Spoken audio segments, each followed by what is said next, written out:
While Boris Yeltsin is in Tokyo securing aid from the leading industrial democracies, at least 3 civil wars are raging on his Russian borders. Tonight we examine what threats these conflicts pose to peace in the already volatile region where Islam and Christianity coexist.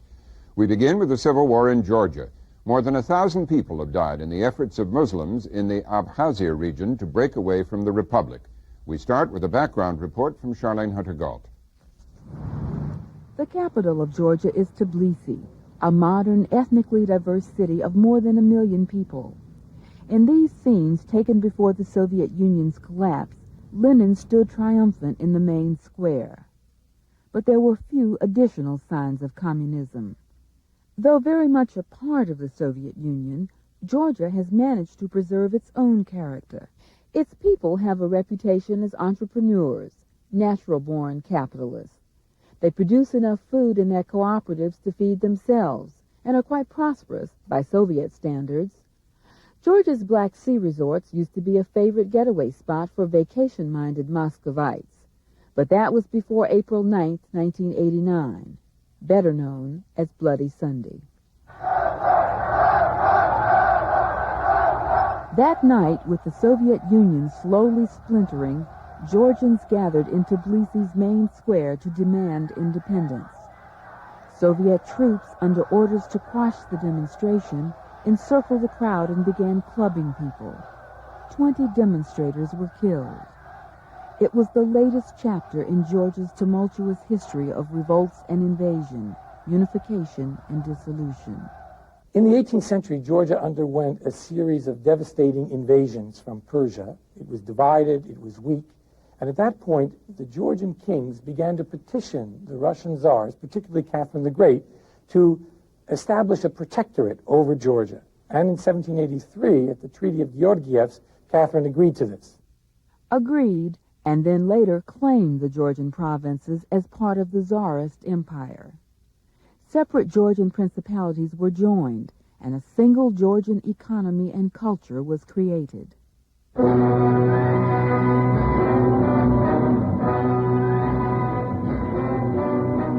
Then came the 1917 Russian Revolution, and a year later, Georgian independence.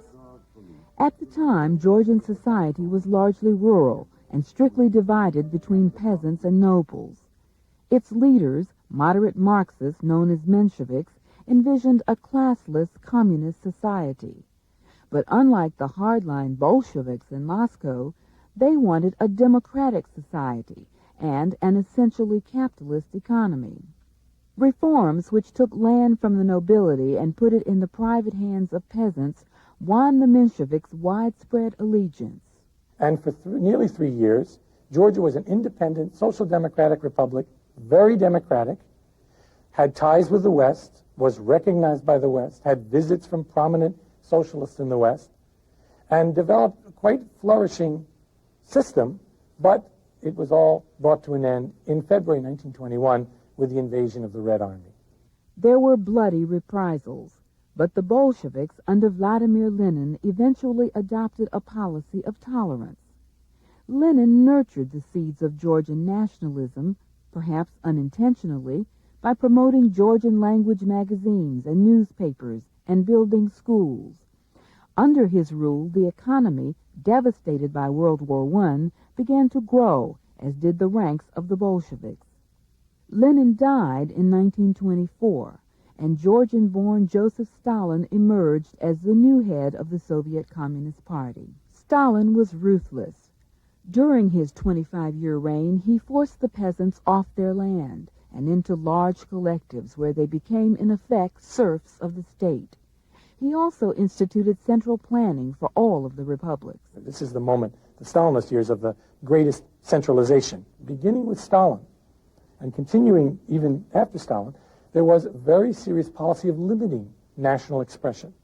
With the death of Stalin in 1953, Georgian nationalism, suppressed for 30 years, was reborn. A national film industry, theater, and opera flourished. But nationalism also had a dark side. Discrimination against Georgia's ethnic minorities, which made up 30% of the population, sharply increased. For Georgia's Communist Party, the post-Stalin era meant greater autonomy and enormous power.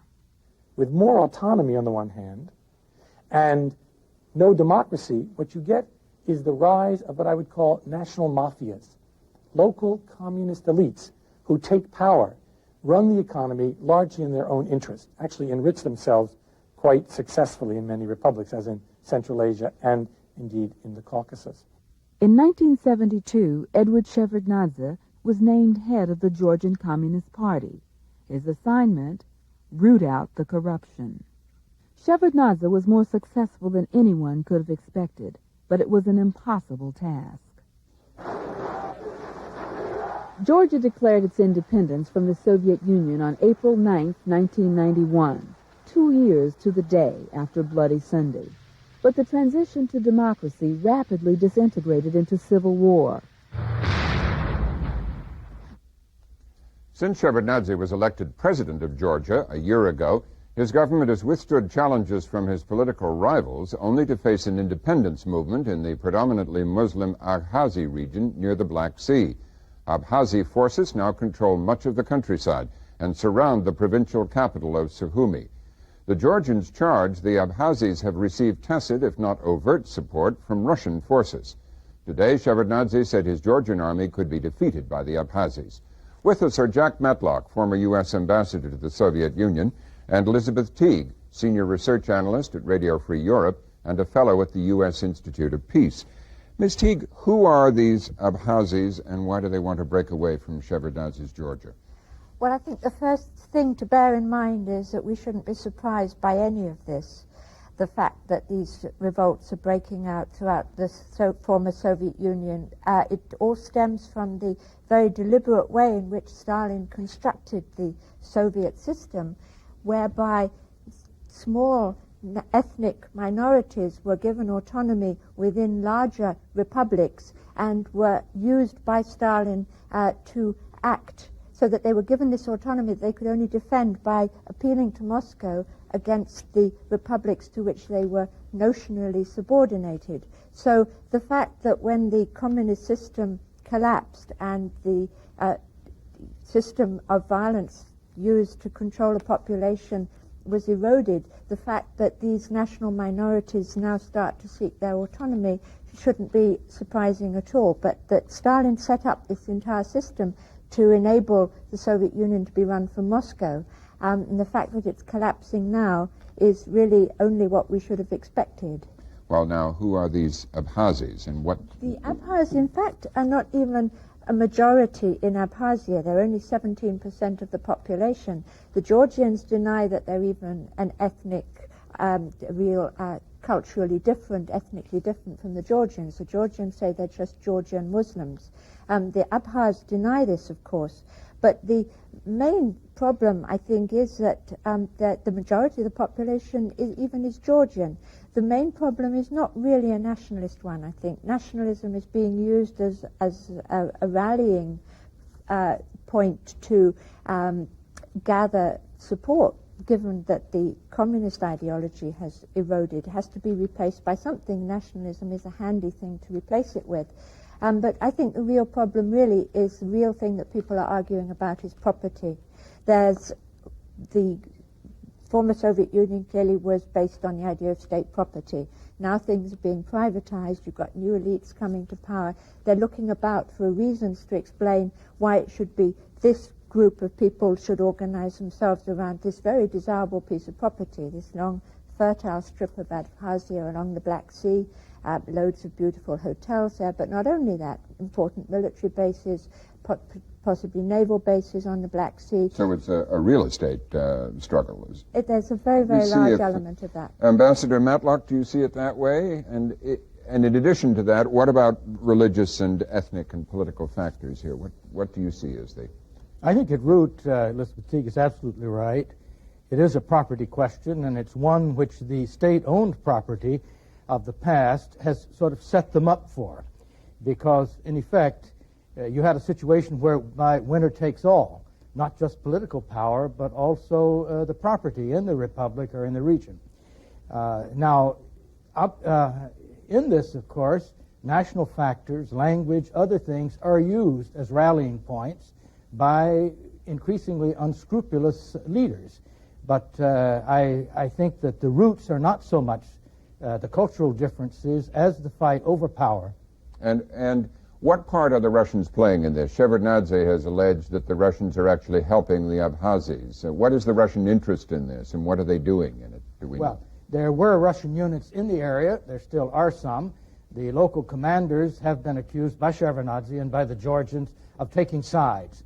To what degree this has been authorized or encouraged by Moscow is very hard for an outsider to say. I think, objectively speaking, Russian units have been in action against Georgian units. So I think Shevardnadze's charges have some basis to them. The Russian interest was essentially one of, first of all, of protecting the Russian population. When fighting broke out, there are many Russians there. But then other motives, of course, get mixed up in that process. Could the Abkhazians win this? Could they actually defeat Shevardnadze's Georgians? And if they did, what would that mean?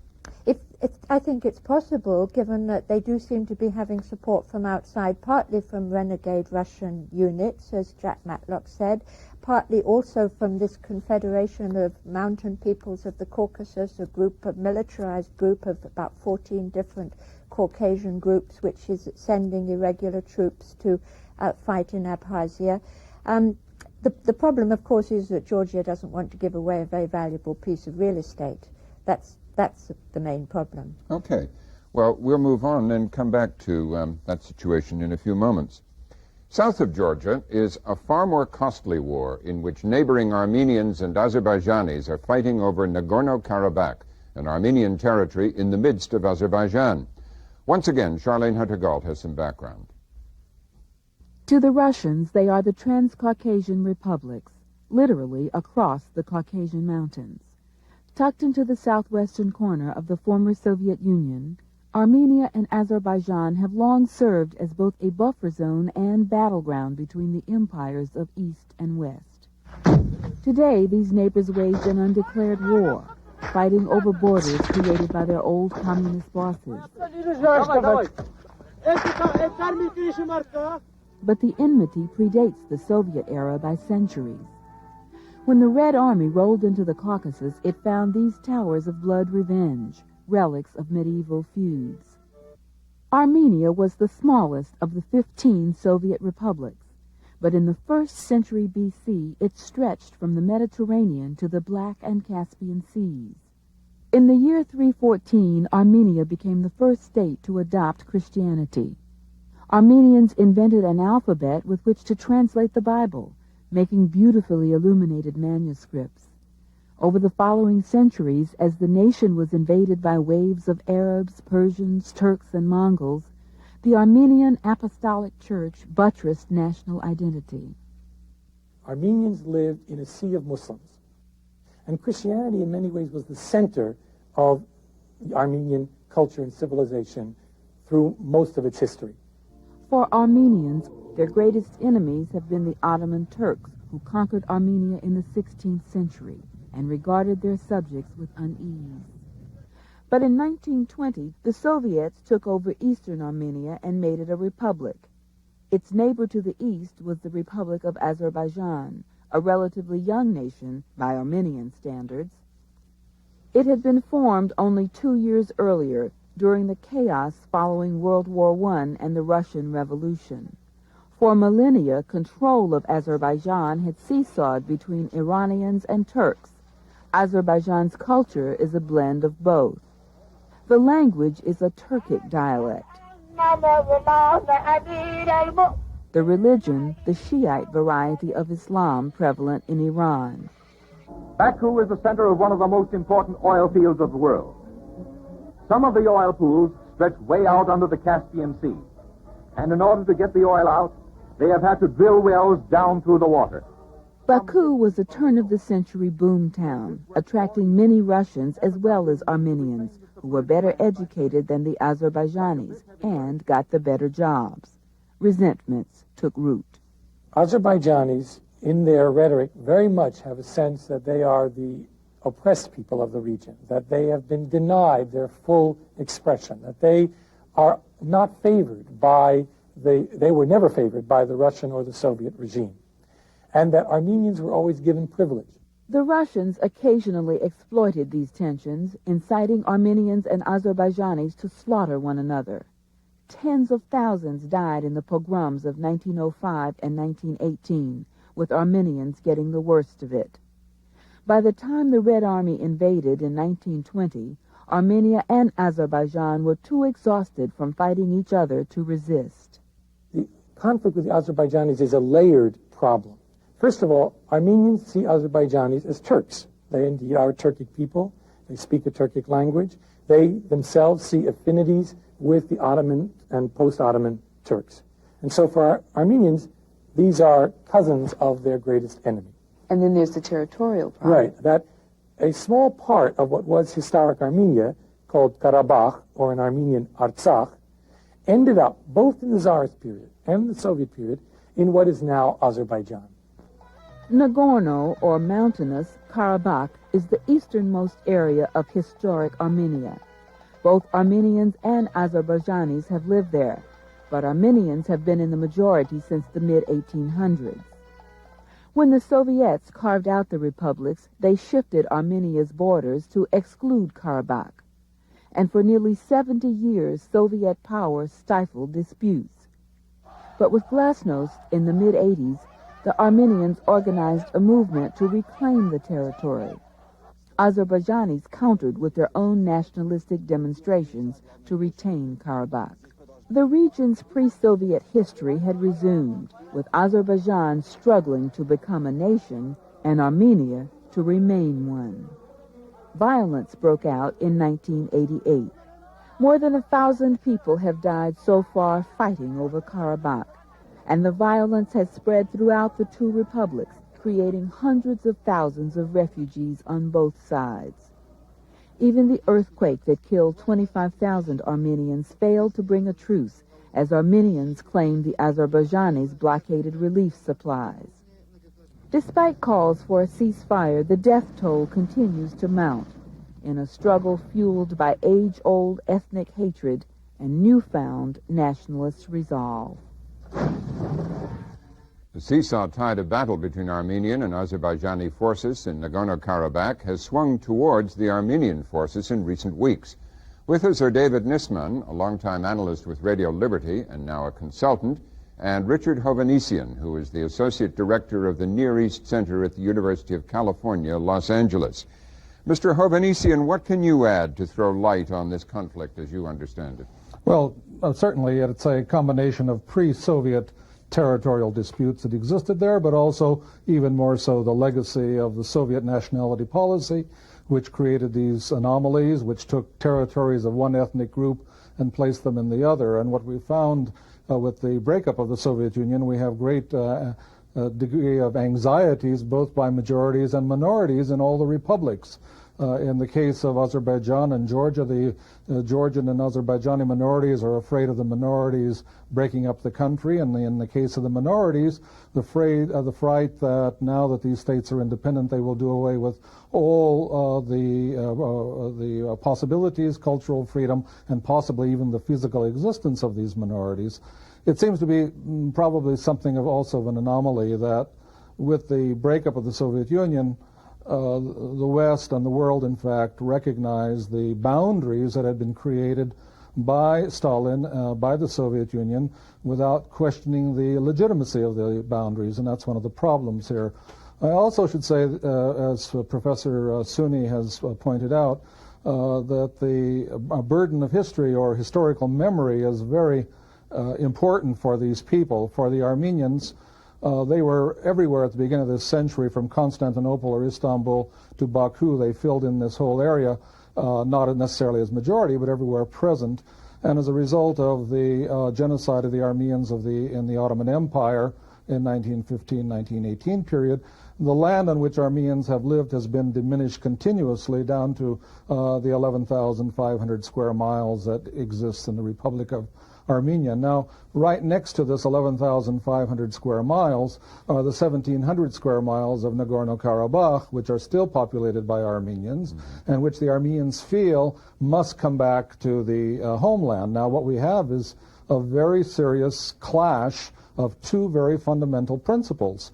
And one is the principle of territorial integrity of states, recognized by the international community, and this argument is put forward by Azerbaijan continuously because of the fact that Azerbaijan has been recognized, and in the United Nations Charter, one recognizes the territorial integrity. But next to that is also the principle of the right of self-determination of peoples and human rights, and of course the Armenians of Nagorno-Karabakh, the 120,000 of them there, living adjacent to Armenia, feel that if they do not now defend themselves and come out of Azerbaijan, that in fact they will physically be eliminated either by force or by having to leave the area.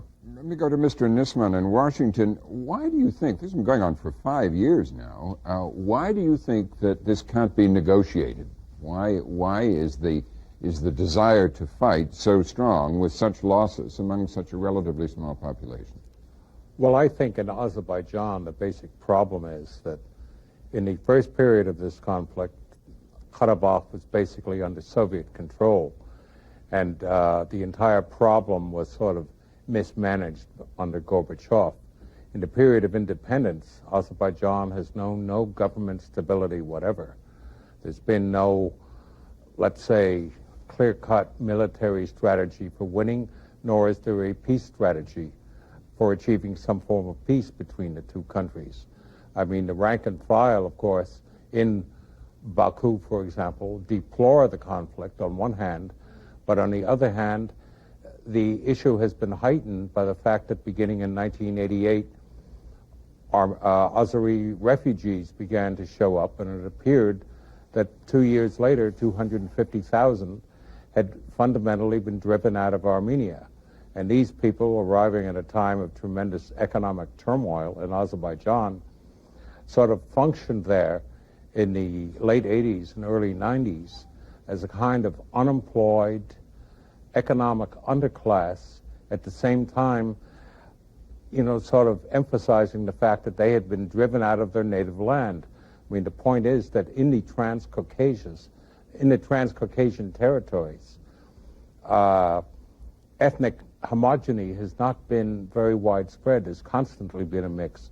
There have constantly been Armenians in Baku, and there have constantly been Azeris in what we call now Armenia.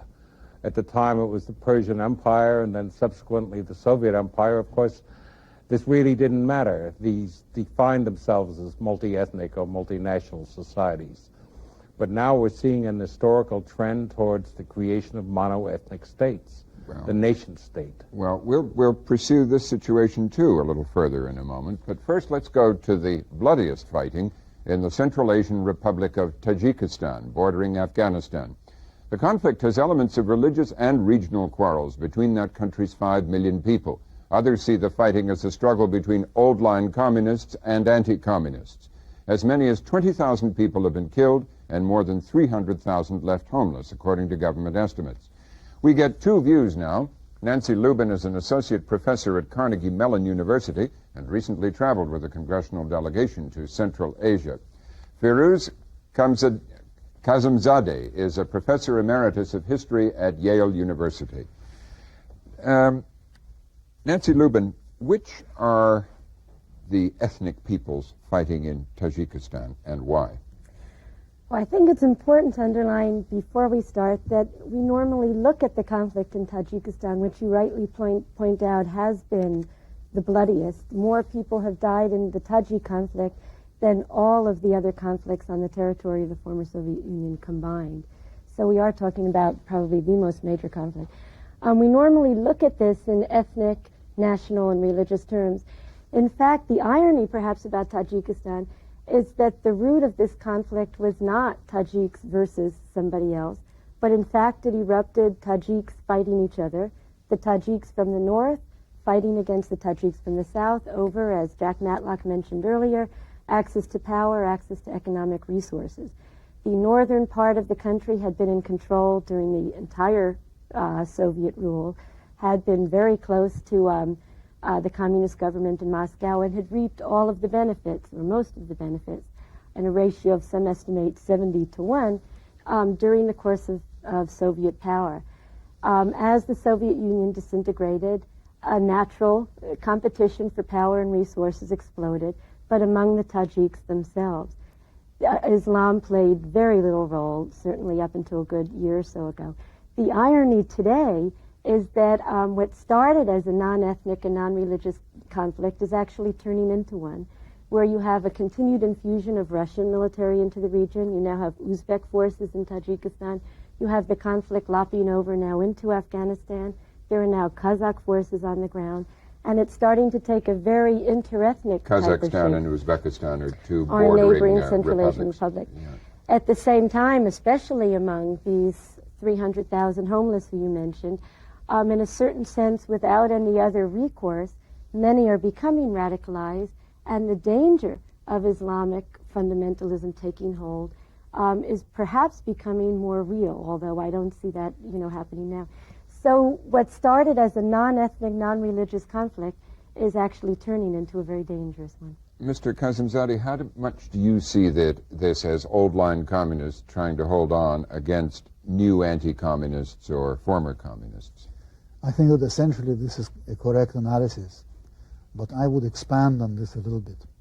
I would say that Central Asia really never had a peaceful society. There were dynasties in the distant past that managed to hold by force a variety of peoples that did not constitute an ethnos or a nation. I think that Thomas Hobbes would have loved to write about Central Asia, where the war against all prevailed. The three great states of Central Asia in the last several centuries, Kokand, Bukhara, and Khiva, were ruled by Uzbeks, who constituted a kind of a semi-nomadic aristocracy. The cultural elite was Tajik, Persian-speaking, but nationality and ethnicity never governed the thoughts, the ideas of the population.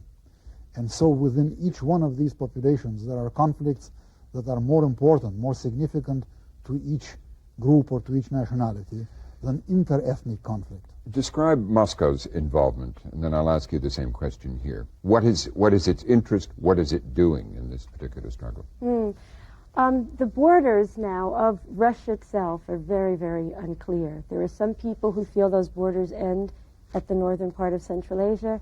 There are others, given that most of the border troops on the Central Asian new countries themselves are Russian border troops, feel that in essence this is almost Russia's borders. There are an enormous number of Russian troops in the region. There are a good 10 or so million Russians living in the region. So one of the first interests and of nowhere Russia else for them to go. Some have been leaving, some to northern Kazakhstan, many, as a matter of fact, to northern Kazakhstan and then into Russia itself. But obviously there are tremendous complications with them leaving the region as well. So Russia's interests are protecting its own ethnically Russian populations, protecting its own borders in a sense, and protecting a regional conflict from expanding to the point where, with the legacy of Afghanistan very fresh in their minds, it becomes an immediate threat to their own interests as well. How do you see Moscow's interest in this, Mr. Kazimzadeh? Well, it seems to me that Moscow's interests are extremely significant. If you take Kazakhstan, the northernmost of these republics, that is as much Russia as it is Kazakhstan. There are as many Russians living in Kazakhstan as Kazakhs. Russian airlines, Russian railroads, Russian banks, that's what keeps that whole area operating. If the Russians should withdraw completely in 24 hours, the whole area would collapse.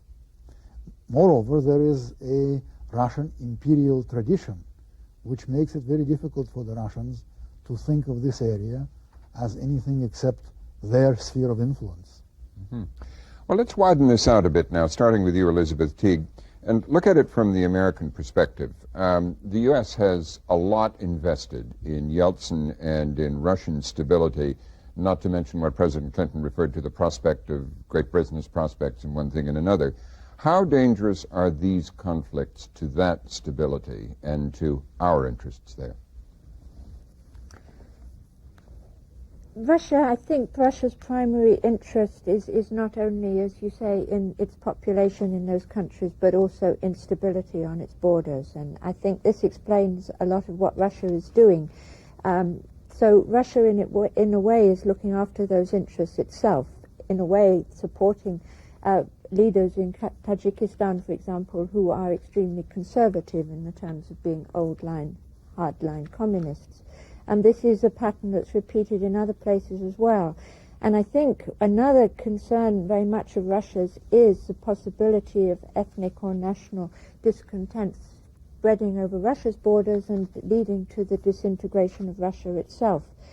The regionalization of Russia is proceeding apace, and various regions have declared themselves even sovereign republics, wanting to be sovereign states, this kind of thing. Could this threaten Yeltsin and Russia's reform and regeneration? Yes, that's really what I'm trying to get to, that I think that these could spill over and could lead to the further disintegration of Russia in an anarchic kind of way, not a controlled way. How do you feel about that, Jack Matlock? Are they a threat to Russia's recovery, reform, all the things that we have such an interest and investment in? Absolutely, because to the degree that civil war or fighting continues, and to the degree that Russia sees ethnic Russians threatened, certainly this brings great pressure to bear on the Yeltsin government at a time when they have enough problems without that. So in that sense, it clearly is a problem for them and indirectly for us. Pressure that would lead him or force him into what kind of actions? Well, first of all, we have the pressures for them to come in and protect resident Russians when fighting breaks out. And we see areas where, when fighting has broken out, either local commanders have acted in that way, and sometimes probably with the encouragement of Moscow. Or in the case of Tajikistan, you have Russian troops actually assigned there. Now, obviously, this leads to political pressure to play an increasingly imperialist role. But the fact is that if Russia plays an imperialist role, this is going to be rejected by the rest of the world and by their neighbors, and it will probably make democracy impossible in Russia itself. It seems to me that a Russian empire cannot be maintained in a democratic setting. It can only be an authoritarian or totalitarian system. And to the degree that we have an interest in democracy in Russia, we have an interest in seeing these conflicts settled without bringing Russia to enticing them back into an imperial role. Nancy Lubin, whom I forgot to mention, is a fellow of the U.S. Institute of Peace when I was introducing her. What factors do you see in these three different but somehow related, if only because of the former Soviet republics, struggles in terms of the way we look at things?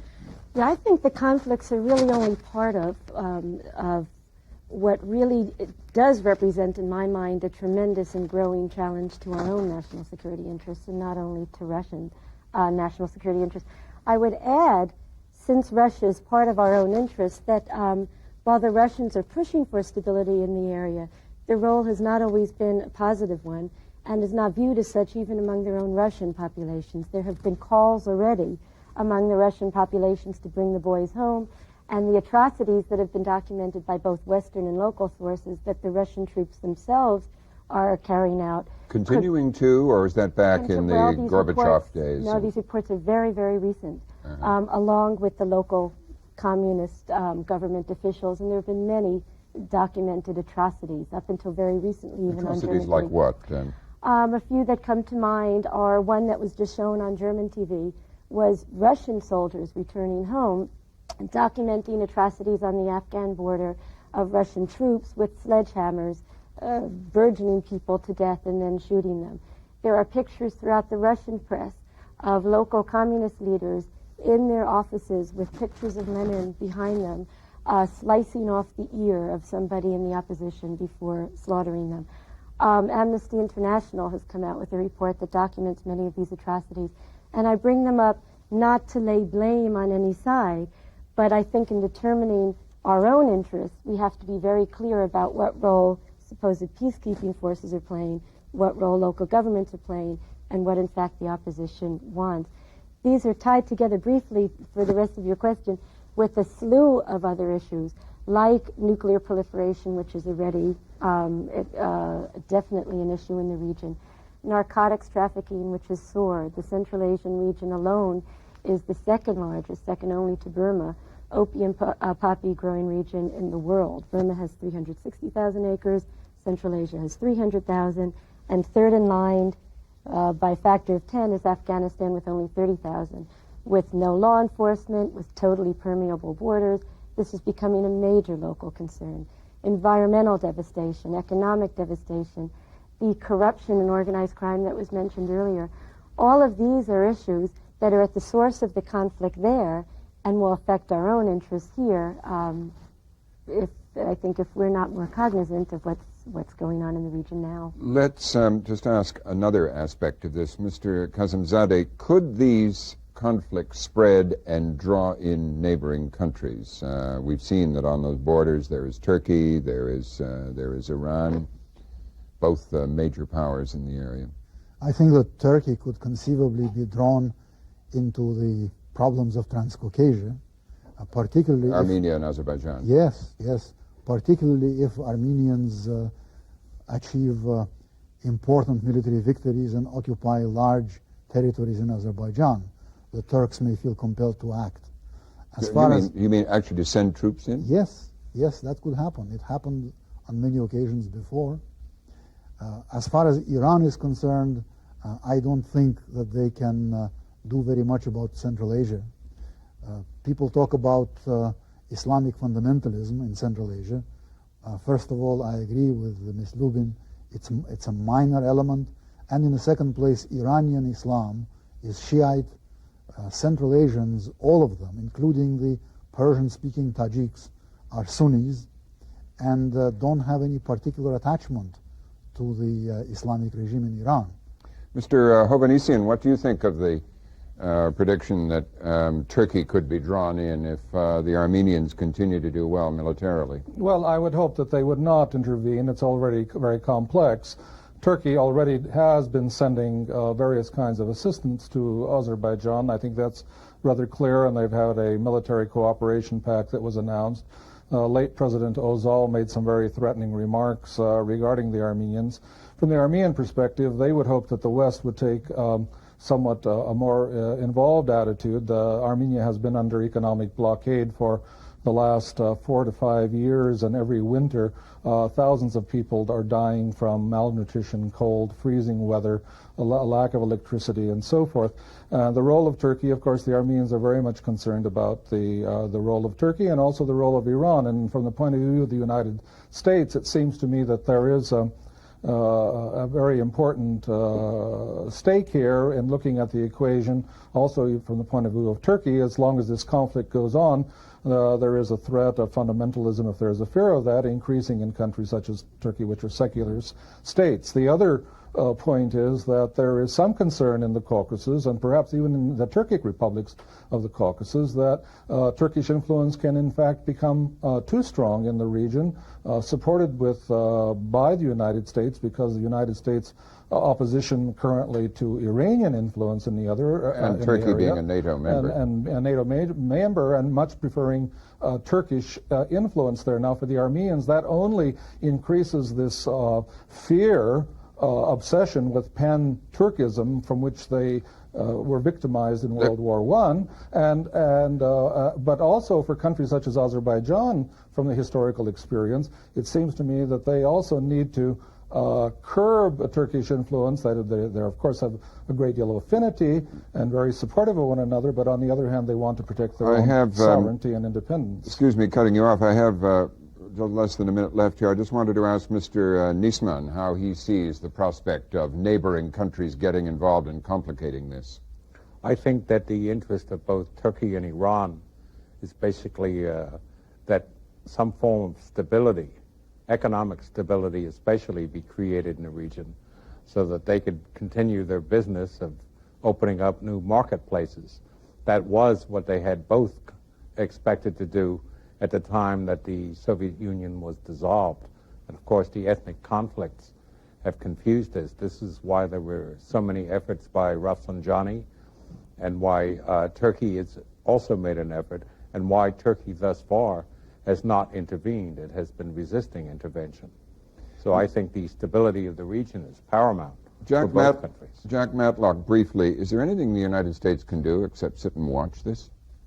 Not very much, though I think that we should be taking an interest, and certainly we should take a lead in trying to develop new standards and new mechanisms to defend human rights in these areas and everywhere. We are members of the CSCE, and all these successor states are also members. We should be looking for new mechanisms there to bring pressure to bear on them to establish human rights standards within their countries so that we can move toward a peaceful way of settling these disputes. Well, Mr. Matlock, ladies and gentlemen, thank you all.